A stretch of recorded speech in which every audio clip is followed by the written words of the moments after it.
All right, today we're cackling something I think literally every single one of us struggles with. You know those massive, grand visions we have for our lives?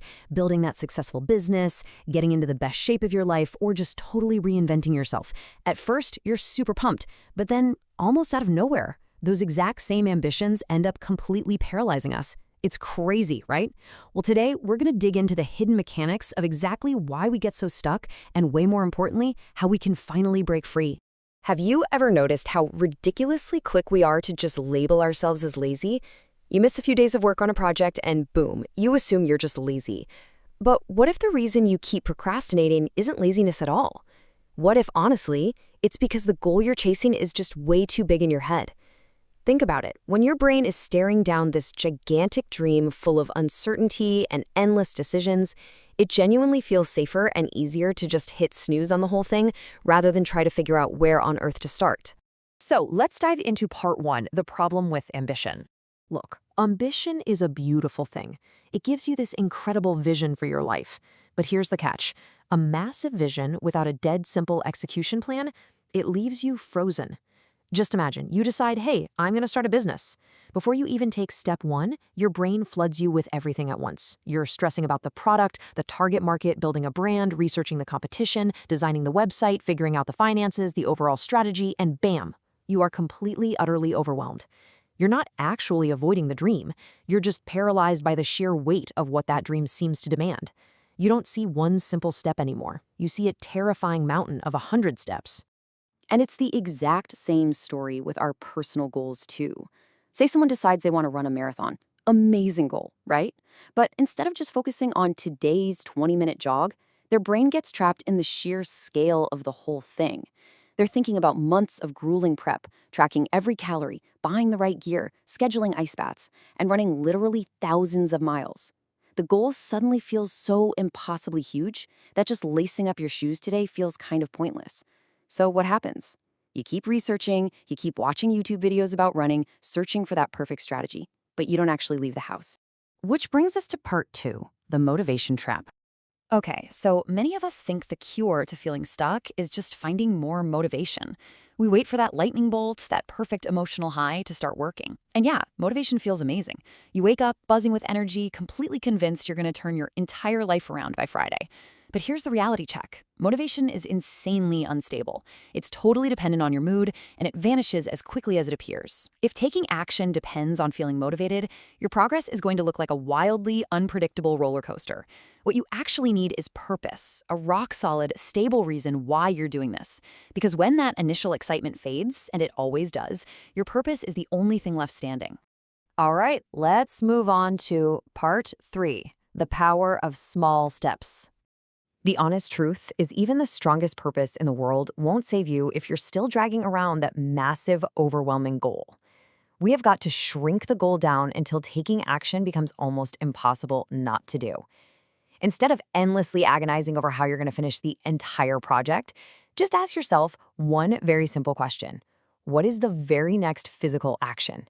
That's it. Don't try to build the whole business today. Just pinpoint the very first problem you need to solve. Don't try to master a whole new language by tomorrow. Just learn 3 basic phrases. That right there is the fundamental difference between just dreaming about progress and actually making it. A massive goal only becomes doable when you stop treating it like one giant, terrifying task. And the beauty of this is once you start taking those tiny steps, repetition steps in and magically turns effort into routine. There's actually a beautifully simple 3-step sequence to make this happen. Step 1, choose a specific time. Step 2, create a specific place. And step 3, connect those behaviors. The real magic here, you stop waking up every morning negotiating with yourself.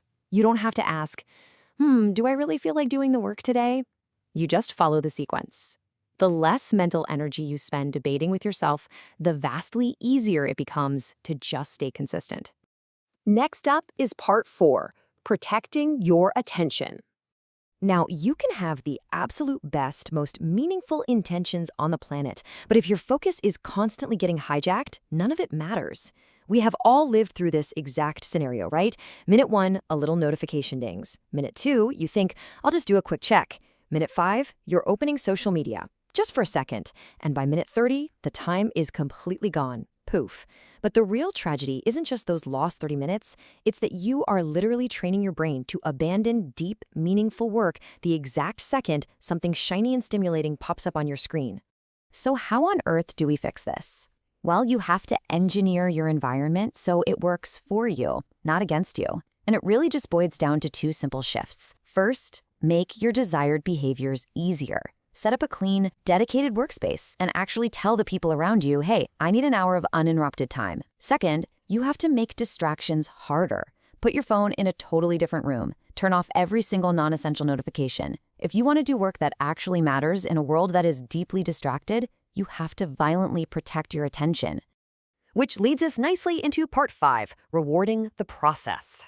Look, to make any of this stick long-term, we have got to break the toxic habit of only rewarding ourselves when we hit the absolute finish line. Big goals take time, months, sometimes literally years. If you only give yourself permission to feel successful when you finally cross that ultimate finish line, you are going to spend the vast majority of your journey feeling like a complete failure. We need to start recognizing real daily progress. Did you study for 20 minutes today? Boom, that's progress. Did you train even when you felt zero motivation? Progress. Did you chip away at your project instead of binge watching TV all evening? That is progress. The goal isn't to conquer your entire future today. The goal is simply to keep the promise you made to yourself today, and then wake up and do it again tomorrow. Maybe you really don't need a bigger dream. Maybe, just maybe, you just need a smaller next step. Maybe you don't need to hunt down yet another complicated productivity hack. You just need a few less distractions and a much simpler routine. Because when you look closely, the people who actually accomplish extraordinary, ambitious things, they aren't constantly buzzing with motivation. They're simply the ones who figured out how to just keep putting one foot in front of the other, even when the motivation completely disappears. Your goal absolutely can be massive. Your vision for your life should be extraordinary. But your action for today, it doesn't have to be. Just take the next step, and then another, and let consistency do what motivation never, ever could. Because eventually, those tiny little actions stop looking so small when you look back at the mountain they've built. So I want to leave you with this one final thought to chew on as you go about your day. What is the absolute smallest, next physical action you can take right now? Figure out what that is and just take it.